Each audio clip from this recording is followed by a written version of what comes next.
A Ouija board in a Turkish prisoner of war camp, an Australian soldier, and a cache of hidden treasure. It sounds like the script of a cinematic thriller. It's actually an all but forgotten piece of First World War history. And for today's edition of Yesterday's News, Drive's Chris Calcino learns the true story of how a spiritualist board became two soldiers' best chance of escape from the Ottoman Empire.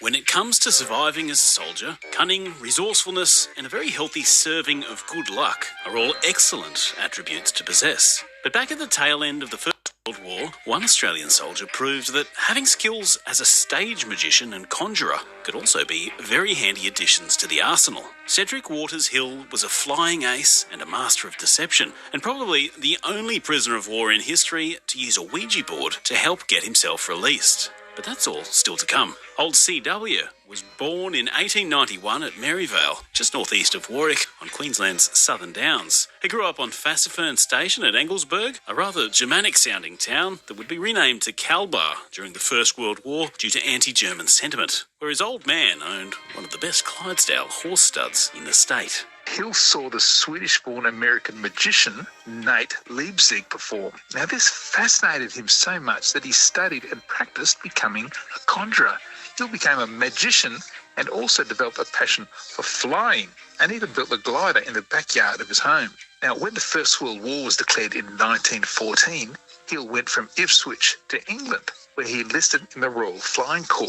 The world was then destined to see Hill's unique combination of flying and magic applied with devastating effect.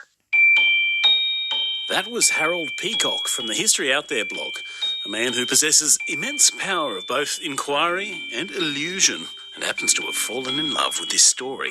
Hill was sent to Egypt, where his precision bombing of a reservoir won him a mention in dispatches. But in 1917, his luck ran out. His two-seater BE-2C biplane was shot down by anti-aircraft fire in the Sinai. After trading fire with enemy combatants using a dismounted Lewis gun for 6 hours straight, Hill ran out of ammunition and was taken prisoner, eventually being moved to the Yozgat POW camp in Turkey. Hill had put up such a good fight that a Turkish airplane afterwards dropped a message over the British lines recommending him for a decoration. Now, while at the Yozgat prisoner of war camp in Turkey, Hill befriended Elias Jones, who was an officer in the British Indian Army. The pair then set about using Hill's magic skills to escape. They convinced the commandant that they were mediums expert on the Ouija board, and that a supernatural informant called the Spook would reveal the whereabouts of buried treasure, but only if he was consulted on the Mediterranean coast. Yes, you heard that right. By this point in the war, the Ottoman government had eased restrictions on letters and packages, but all incoming missives were still very closely monitored by Turkish censors. To get around this, Hill and Jones, along with their families back in Britain, used secret codes embedded in everyday letters. Once the coded letters arrived at the camp, Jones, a trained lawyer and linguist, and Hill both decoded the messages to receive authentic, highly classified intelligence about the war. This included actual progress reports, such as the fall of Baghdad in March 1917. Then it was a not-so-simple case of pulling out the Ouija board and pretending that this classified information was coming from the Spook during fake seances. And it worked.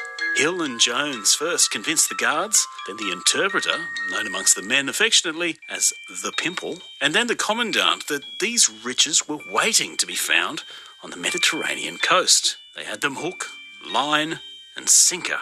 But at a certain point, they realised the plan had become too convoluted and precarious to carry out without being caught. So they pivoted. To further justify them being released, Hill and Jones faked insanity, although a fake suicide attempt almost went wrong and cost them their lives.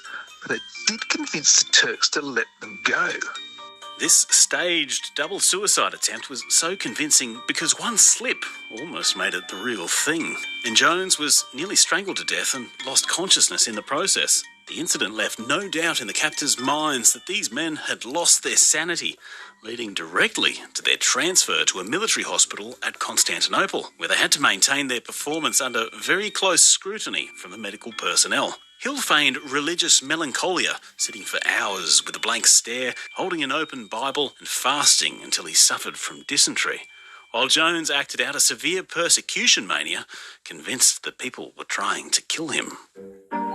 After about 6 months, the staff's scepticism had worn out. And Hill was actually released and sent back to England before the end of the war. Now, the story of this amazing escape made Hill and Jones celebrities, and they each published their own accounts. Hill's book is titled The Spook of the Commandant and is available in the State Library of New South Wales and the National Library of Australia.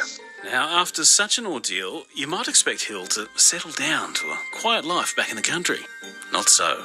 Now, after the war, Hill continued to serve in the Royal Air Force in Egypt, where his duty was to protect the Suez Canal.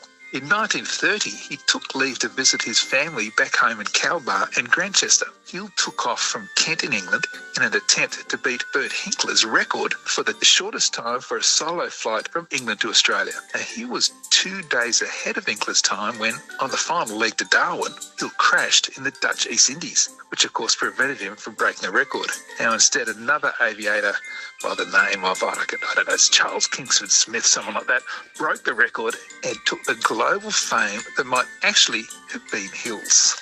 And while he was a sensation at the time, and despite having such an incredible book of his adventures, Hill isn't as well known today as he perhaps should be. Now, Cedric Hill died in 1975 in Berkshire in England at the age of 83. But we should remember him today for his pioneering flying skills and magician's talents that helped him escape from a Turkish POW camp and give us an Anzac story from Queensland like no other. And that was Harold Peacock from the History Out There blog, speaking with Drive's Chris Calcino for that edition of Yesterday's News.